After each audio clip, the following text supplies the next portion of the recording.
Welcome everyone to our weekly Q&A session with Dr. Vinita Dubey, Toronto's Associate Medical Officer of Health. Doctor, thank you so much for joining us today. Thanks for having me. Absolutely. So my name is Dilshad Burman. I am a writer and reporter with City and 680 News, and I will be moderating this chat today. The way it works is we've been collecting your questions over the past few days, and we're going to present them to the doctor. She's never seen them before. This is right off the cuff. If you haven't had a chance to submit your questions, you can still do so under this live broadcast, and we'll try to get to as many live questions as we can in this short 30-minute period that we have with the doctor every week. So, doctor, are you ready to get going? Yeah, let's go. Excellent. So we'll start with the questions that we've collected, and as they come in live, we'll try and take them as we go. So let's start with the very first one. T. Barnes and Anonymous actually have a very similar question. Basically, they're asking, now that they're pausing the first dose of the AstraZeneca vaccine, what happens to those who have already gotten it? Do they still have to get a second dose of the AstraZeneca vaccine, or will it be another vaccine? Okay, so I want you to know that you will get a second dose. What that second dose will be will depend on what the recommendations will be. We know that actually we have time. Most people's second doses are not due for still another few weeks. And so the National Advisory Committee on Immunization will put out recommendations for, this quote unquote mix and match type schedule.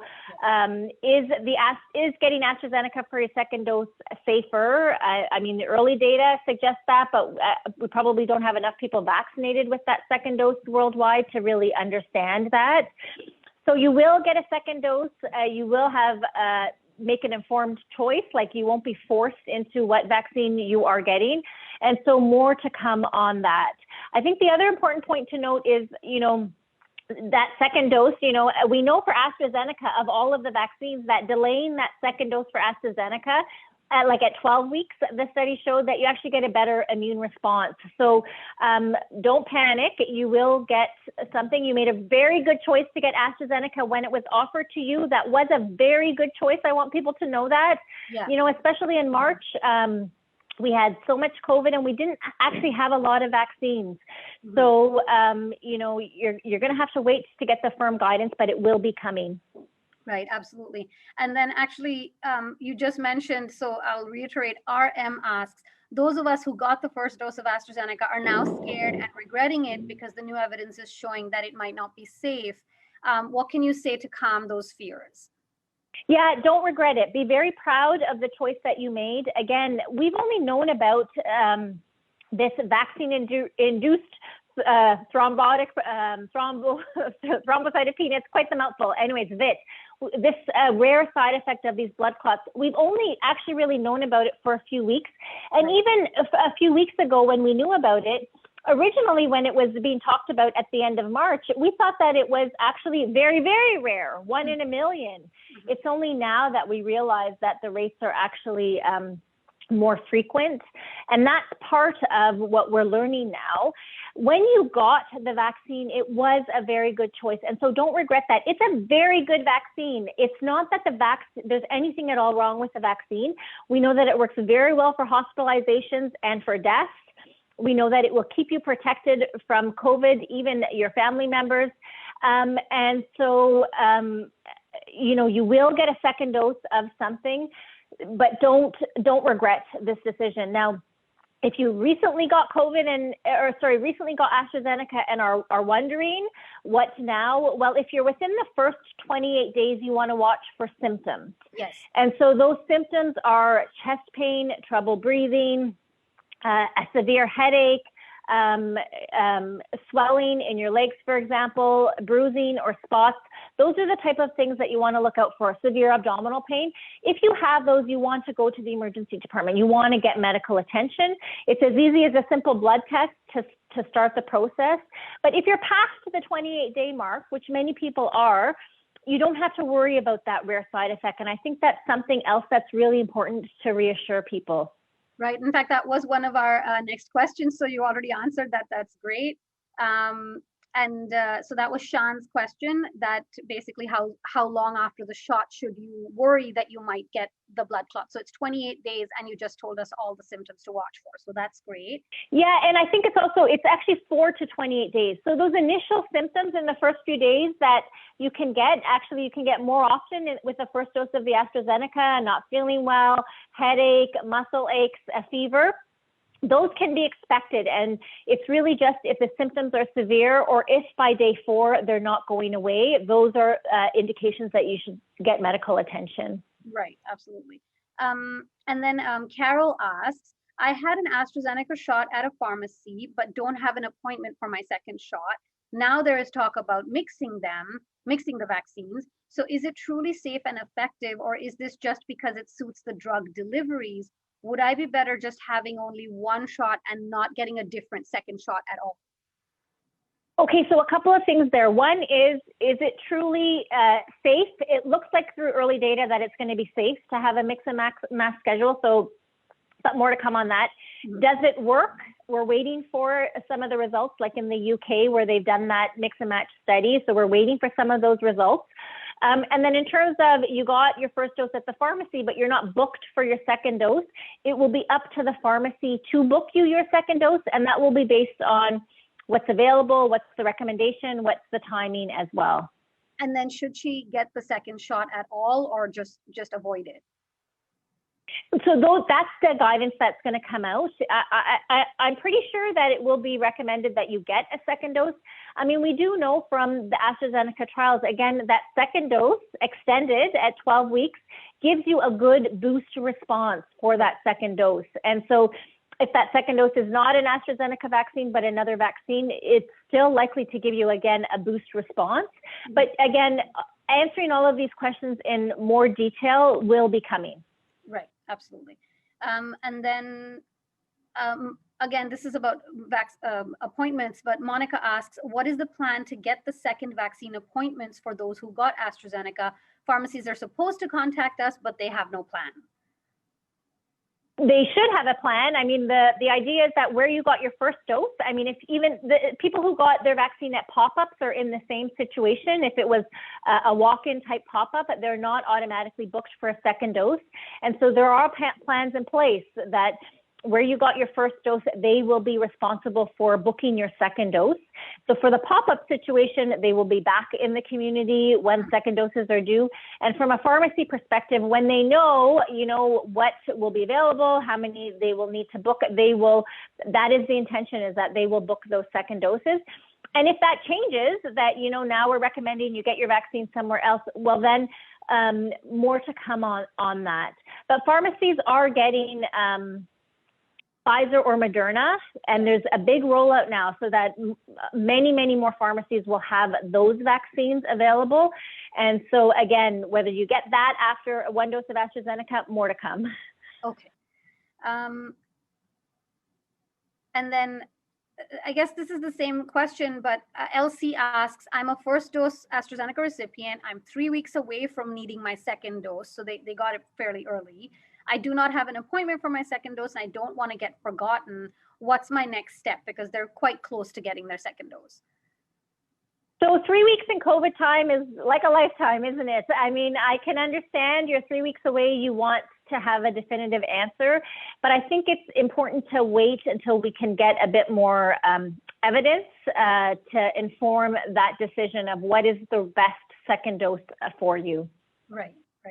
And like you said, 3 weeks is a lifetime right now. Things could change so quickly and information is coming out all the time. So I'm sure, it's imminent. Like we'll know very soon what the second dose has to be for sure. Okay. Wings asks, are the risks the same for the second shot of AstraZeneca, like the rare blood clots, or mixing with Pfizer and Moderna vaccine? Will you still have those same risks? And do you need a second shot of Pfizer or Moderna if your first shot was AstraZeneca? Okay, so good questions, and we don't have definitive answers for all of them.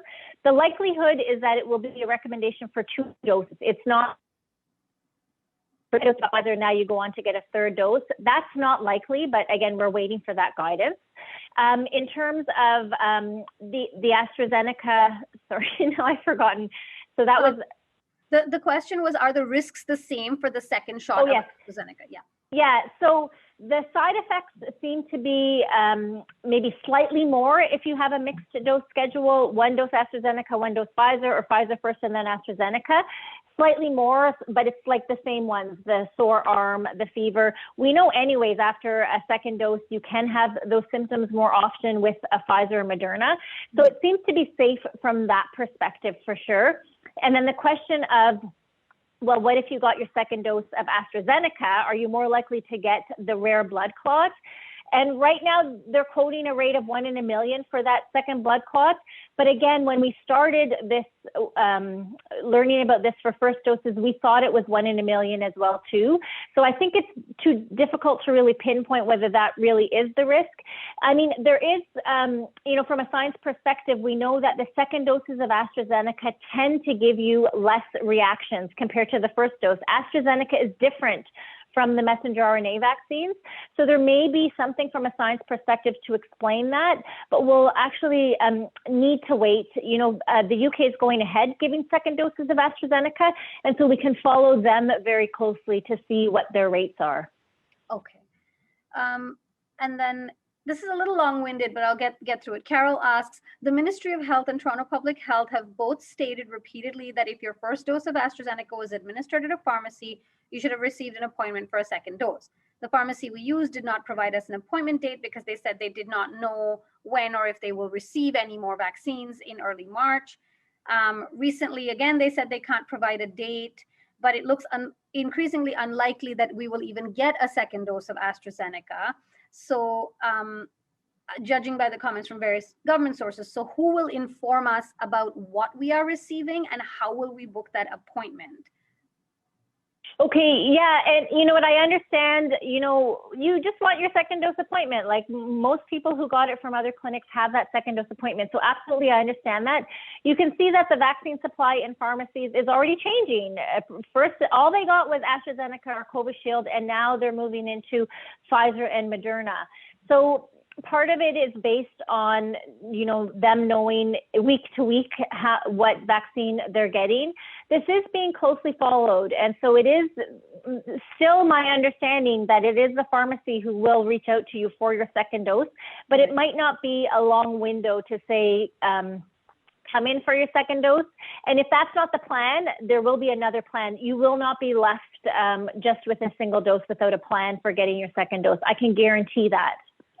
Okay, that's good. That's reassuring for sure, because I think a lot of people who don't have that instant second appointment are worried, like, will we get forgotten? How is the system working? Where is my information stored so that they'll find me and call me back, right? Yeah, and just to add to that, everyone who's vaccinated in Ontario, the vaccine dose and the information goes into this electronic registry called COVAX. Yes. And it will say where you got your vaccine, like pharmacy versus clinic or whatever. So that information is there. It's not that it's going to be lost, buried in a paper, at the bottom of some desk or something. Yeah. Right. That's true. Okay. And then Beachy asks, what are the stats for VITT for the second dose of AstraZeneca? Yeah, so right now it's quoting 1 in a million, but we'll have to, I would put, a large confidence interval around that. I think we're going to have to keep a very close eye on that right now. Right, absolutely. Okay, so Terry has a similar question about VITT and basically the occurrence of it in Canada versus the UK. So Terry says, in Canada, the overall rate of VITT after the first dose of AstraZeneca is 1 in 60,000 with 850,000 doses administered. In the UK, it is 1 in 250,000 after more than 20 million doses of AstraZeneca. So why is the rate of severe clotting so much higher in Canada than it has been found in the UK? Yeah, it's a really good question. And I think there's a number of ways in which you could try to understand it. I think what we have to do is recognize that's our rate in Ontario. That's the rate in Ontario. And so we need to respond based on the current rate that we know of. If you look in Europe, some countries actually have a lower rate than even that. Like it's more common even than that. And I think what I want to say to you is the diagnosis of VITT can be difficult to make from a clinical perspective. And so it could be that maybe in the UK there were other cases. It's just that they weren't necessarily diagnosed. Maybe when someone was found to have a clot, it was considered to be from other things. And it's only once you kind of really know to look for it that you can actually find it easier. And so that can sometimes happen as well too. Now, it could also be that there's something about the UK that's different from Canada. It's really hard to be able to tease out, those differences. Again, the UK has a different rate, and other countries in Europe have different rates as well too. So I think one of the things that we can say is in Ontario, I can say about my own health unit in Toronto, in Canada, we have this surveillance system. And this is the whole point, is that if someone gets a side effect, after their vaccination, you don't have to determine whether it's caused by the vaccine, but you report it. And so then we can identify these rare side effects. And so I can say that, how good that safety signal is, how good that surveillance system is, will also determine how many cases you find in a population. Right. And then Didi asks, for the Pfizer vaccine, are there any oral side effects? I noticed increase in bad breath and the beginnings of a canker sore soon after my first shot. So there can sometimes be less common side effects that can occur. I haven't heard of those two, though, again, it's that thing of, is it the vaccine that caused it, or is that a side effect? The real question is there another explanation? And if not, that's fine too. But how long does it last? And is it a severe side effect? And actually, if it's severe or it's lasting longer, then those are signs that you could either report it or talk to your doctor to have it reported. Okay. And we have a few live questions coming in here. So let's take those. Lorelei asks, what happens if you have COVID-19 and you don't know it? If you take the vaccine, what will the vaccine do? So the vaccine will still work. It will still work to build immunity for you. It's still safe, even if you have an asymptomatic infection you're not aware of. There's no evidence that because you have this infection that you're not aware of, that you won't get a good immune response. Okay. And then Marlena asks, does the COVID vaccine cross the placenta? And if so, does it increase the risk of miscarriage in a pregnant woman? So the vaccine itself does not cross the placenta, and there have been some studies that showed that messenger RNA does not cross the placenta. The messenger RNA actually doesn't last in your body for very long. It's actually a very fragile substance, and so it lasts for a few days, and then it's actually gone from your body. Your body then makes the antibodies, and those antibodies, though, that your body makes can pass through the placenta and can provide protection for the growing baby. Okay. And then Rose has an interesting question here as well. How do COVID mutations compare to the mutations of the seasonal flu?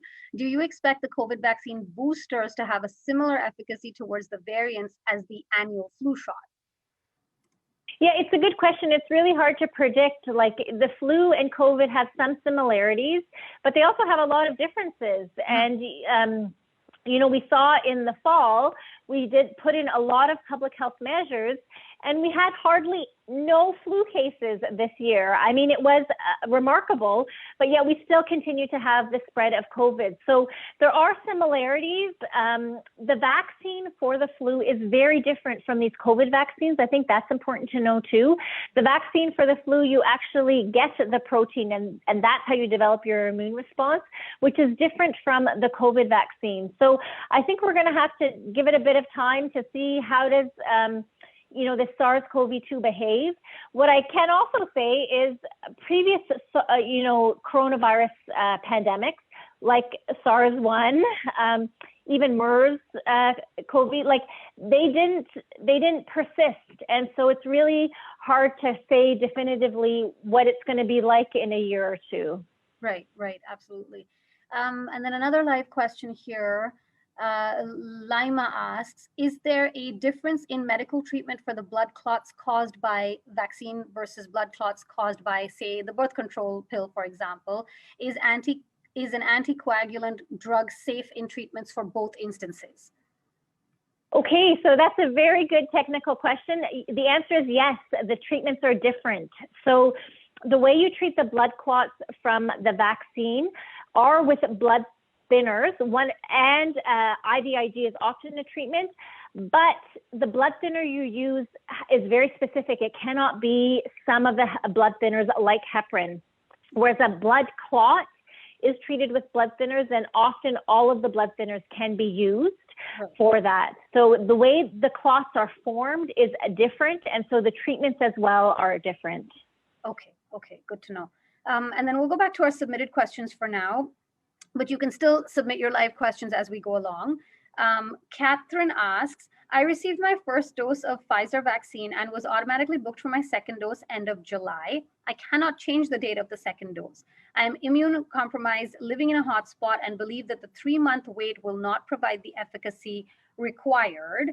The longer the delay between the first and second dose reduces the efficacy. If one has to wait for 3 months, then why bother if this time frame is going to be less effective? Okay, so there are certain groups who do not mount the best immune response after getting the COVID vaccine.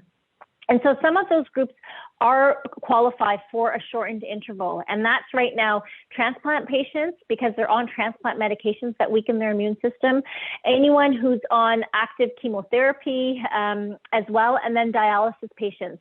Now, there is a working group with the Ministry of Health that is reviewing the evidence to see if other groups need to be added. I think the other thing to tell you is as we get more and more vaccine, the recommendation from the National Advisory Committee on Immunization to extend that interval was based on reduced supply. And if we have enough vaccine, we should be shortening that interval for sure. Okay. And then another live question coming in here. Kagoto asks, which is the best choice for someone who has already had a blood clot before? I guess which is the best vaccine? Well, right now you really don't have a choice. We only have Pfizer and Moderna available. The Johnson & Johnson vaccine is still on hold with Health Canada, as I understand it, and the AstraZeneca is on pause. So, and what we really have is a lot of Pfizer. We're getting a lot of Pfizer in Ontario. And so, from a probability perspective, you're more likely to get a Pfizer vaccine than any other vaccine. Some clinics also have Moderna too, though. So, and both of those vaccines, even the AstraZeneca, if you have a history of clots, it's not considered a contraindication. And so I would encourage you to book if you're eligible. Yeah. And then Jane asks, how exactly did Canada determine that the US AstraZeneca vaccine we received from the Bioemergent Solutions plant was safe and free of contamination and effective? In other words, that there was no quality control issues for our batch when the US will not release the vaccine from that site until it's tested further for their own people. So the US is not using AstraZeneca vaccine. So they're actually not releasing any for use for their people. But Health Canada does have a process in place when vaccines come in from abroad to inspect them, review them before they release batches. I don't know the nitty-gritty details for how they do that work, but they certainly do have a process in place. Right. And then Maddie asks, if my child has been diagnosed with asthma and is 13 years old, lives in Toronto, when will they be eligible for their vaccine? So people who are 12 years of age and older, 12 to 17-year-olds, I think it's being announced, the plans are that they will be eligible for vaccination soon. And so we'll just have to wait to hear when they're able to start booking. Yeah. Right.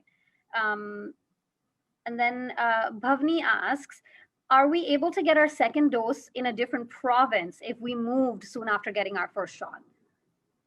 Yes, so that's actually in that is a principle called reciprocity. It's a big word, but it essentially means that if you live in one province and move to another province, they honor the health card, that you get access to healthcare services, and that includes COVID-19 vaccinations. Okay, wonderful. And then Joe asks, why is it taking so long to get homebound seniors vaccinated? A 3-month timeline is not acceptable. for getting these high-risk residents vaccinated? Yeah, good question, Joe. So what I would say is it's actually, you can't vaccinate, hundreds and thousands in a single day. It takes a lot of resources because you're going one dose to different houses. So that's part of the delay. I think if there is anyone who with extra supports could make it to a clinic, then that would be the fastest way for them to get vaccinated. Right. But fully recognize that there are some seniors who really are homebound, and it is a priority to get them vaccinated. It just is, by nature of having to go to different houses, a slower process. Right. And then Catherine asks, this is interesting, if I am immunocompromised, should I test 2 weeks after I get my first vaccine injection for antibodies? No, that is not a recommendation. So we actually, you can, in some of the studies they test for antibodies, but we actually don't even know, well, what's the protective antibody level in the blood to say that the vaccine worked or that you have immunity. Those, we call that correlative protection, and that really has not been established. Okay. Irene asks, will we be forced to get this vaccine eventually? No one is going to force you to be vaccinated. No, I mean, that is not something that we've ever had in our history. It's always what we call informed choice. And so even in places where there is legislation, like for example, in childcare centers where staff are required to be vaccinated, it's vaccinated or have a valid exemption. And so I think that that's the kind of legislation that we've previously had. It could be that if you're not vaccinated, maybe certain items in the future that you want to do could be limited. Yeah. And that may be based on the business themselves. But so I can't guarantee that type of stuff, but no one is going to force a vaccination on you. Right, absolutely. And then, okay, Diane asks a bit of a specific question in terms of medical conditions. I have cysts and a node on my thyroid, and I have had half the thyroid removed 4 years ago. Is it safe for me to take the vaccine? I am 70 years old. Yes. Please get vaccinated. Please do not delay. It is safe for you to get the vaccine. Okay. And then Kimberly asks, what about people who are told that they are not allowed to take the vaccine for whatever reasons, maybe medical reasons or something? What are they to do? So there are actually, for medical reasons, a very small number of people who cannot get vaccinated, and that's really because they have an allergic reaction to one of the ingredients in the vaccine, in which case seeing an allergist is helpful because allergists can often do desensitization. Sometimes they can give you the vaccine in a safe environment where they can watch over you. So there are very, very, very few medical reasons why someone cannot get vaccinated. So if you've been told that, I would try and seek out another opinion from a health professional because, and again, those contraindications are quite rare. Okay. And then we have a couple of minutes left here. Peggy says, I'm assuming this is in relation to vaccines. Can you please talk about heart conditions? Yes, please get vaccinated regardless of your heart condition. Again, there's no contraindications if you've had a heart attack, if you have a weakened muscle, congestive heart failure, if you have a high blood pressure. Again, getting vaccinated will protect you, and it will be really important because you have a heart condition. If you got COVID, you could get very, very sick. Right, absolutely. Let's see. Triel asks, and this is a common one, we get this quite often. Do these vaccines mess with your DNA? These vaccines do not interfere with your DNA. So the messenger RNA, which is the vaccine that we now have, it enters your body. It does not go near the nucleus. So it enters the cell, but the nucleus is where the DNA is housed. It does not go into the nucleus. It's in the cell. It starts a replication, and then actually it degrades within a few days. Right.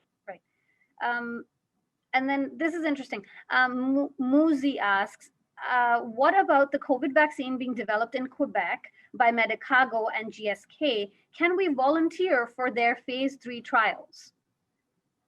That's a good question. I actually don't know where those phase 3 trials are being held. I thought that they were being held in the USA, but you can certainly reach out to the manufacturer and find out about that. Right. So Medicago is a plant-based company, and and so again, there are a number of other manufacturers that are still working on COVID vaccines that may be approved in Canada at a later date. Right, right. And then I'll quickly squeeze this one in. My OHIP, Sonu asks, my OHIP card has expired. I would like to know how I can get my COVID vaccine. You actually can use your OHIP card, even if it's expired, to book online. That's just fine. Yes. Expired OHIP cards are accepted. If you didn't have an OHIP card, you could still get vaccinated. So some of the hospital clinics are not requiring OHIP. And if you actually don't have OHIP, you can also call the public health hotline or some of these community agencies, and they can work to get you registered so that you can book an appointment as well. Yes, absolutely. I can vouch for that. If you have an expired OHIP card, you can still book your vaccine. I booked mine and I got my first shot last week. So congratulations. Yay. That brings us to 1 o'clock. Thank you so much, Doctor, for joining us again. Thank you to everybody that sent your live questions. I apologize if we couldn't get to all of them. We will have the doctor back with us next week, and we'll ask all of your questions then. Thanks again for joining. Thank you, Doctor. Bye. Bye-bye.